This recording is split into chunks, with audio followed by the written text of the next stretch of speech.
So let's talk about Google online reviews. You probably just saw I'd made a spelling mistake there. So online reviews are probably the most important thing that you don't know about your business. You know, whether it's Facebook reviews, doctor review websites, or Google My Business reviews, it's probably the one most important thing. Just think about it. When you go traveling somewhere, or you're looking for a hotel, you look for the reviews. And as soon as you see something negative that sort of impacts you, that person's out. So when you start thinking about the type of revenues you get per customer or per patient, and then you think about how many people you never see because you've got some poor reviews, well, then you can see how much that would impact your patient. So let's just say one patient over in an annual basis is worth $5,000. If 50 people a year decide not to use your service because they read a poor online review, I mean, just do the math. So it's really important not only getting good online reviews, but having a system in place within your practice to get those reviews. Okay? So let's break it down into a few parts. The first part is, if you don't do anything, you might get some good reviews and you might get some bad reviews, but it's always going to be mixed, because remember, whenever people write bad reviews, that people are more inclined to write a bad review about a business rather than a good review. It's just the nature of human beings. You have a bad meal. How do you get back at the restaurant? You write a bad review about them. It affects them. It can affect them quite severely, especially if it's a good, well-written bad review. So how do you combat that? Well, you can't. You can't get them to remove it. In very special circumstances you can, but it's usually got to be defamatory or, on the boundary of being legal to be able to write whatever they've written. So most bad reviews are, I'd say 99.9% of bad reviews are going to stick. Now, I'm a web developer. I've been in business 20 years. I've got some past customers that aren't happy with me. That's the nature, and it usually comes down to personalities. If I was bad at what I did, luckily I have good reviews at the moment. But if I was bad at the service that I provided, then it would reflect on my reviews. But most people aren't bad at what they do. So think about it. You're going to get a bad review at some stage. So how do you react to that? If you don't know the person, it's probably a competitor. You just write, "I'm sorry, but we have no records of you ever coming into our clinic." If it's anonymous, just say, "I'm sorry, I don't know who you are." If you're anonymous, well, then you obviously don't want to be known. That's fine. But because we don't know who you are, we don't know whether you're a competitor. We do not.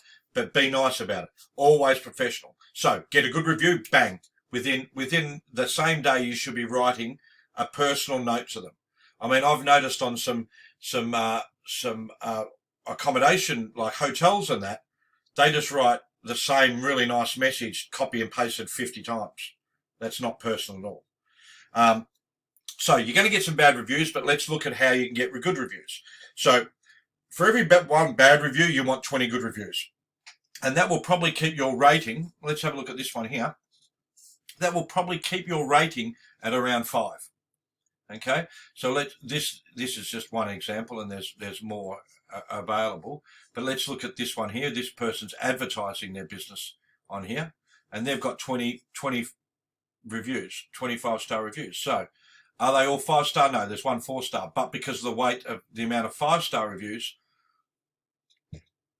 it's going to be 5-star. This one here is 34 reviews, 4.5. So they're going to have some negative ones. So they've got, a couple of 1s and 2s, but they're still at 4.7 because the overall weight of the good reviews, I don't like anyone. And even if I wasn't happy with somebody, I don't think scam is a good reaction.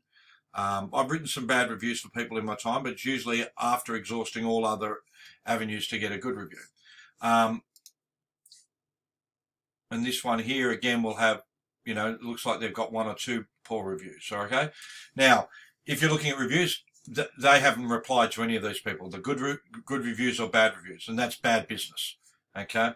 So the best way to get good reviews is to get a system in place. So the people who are in your waiting room, and giving them an incentives. Look, if you know that they're happy with you, get your staff to your front desk to say, hey, if you've got a couple of minutes, we would love for you to write us a good review. Can I just send you an email with the link? Yeah, great. So everybody, with your reviews, everybody has a reviews link. Okay, so when you go to reviews, you click on reviews on your left-hand side.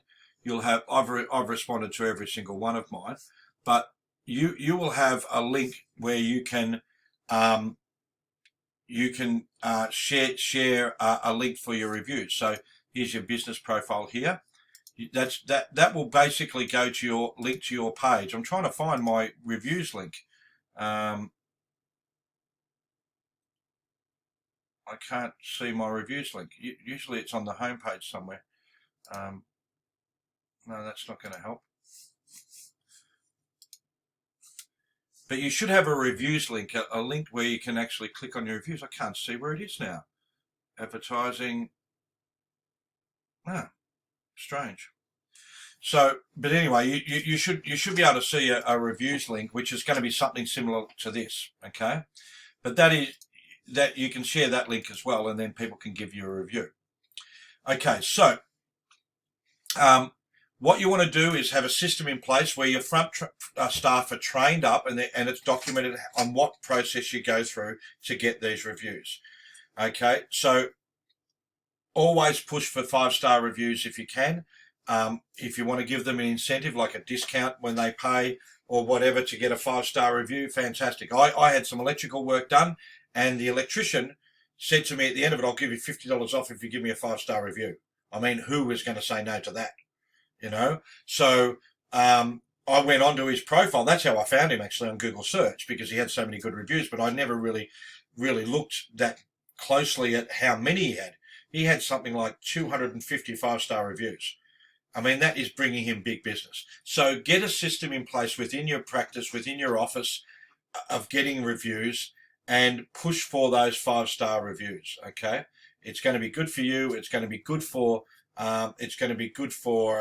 your patients if you give them an incentive, but it's going to increase your business. Okay, so get a system in place, even if you have a tablet that's opened up onto your review, but the problem is they'll have to log into their Google account. But you can do it that way, where they can log in, but I think they'd be hesitant to do that. If you've got their details, just ask for their email address and say, hey, could I put you on our mailing list?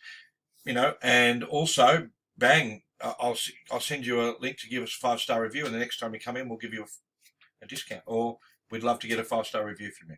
Okay, so always push for the reviews as much as you possibly can, especially from people that you know are going to give you a good review.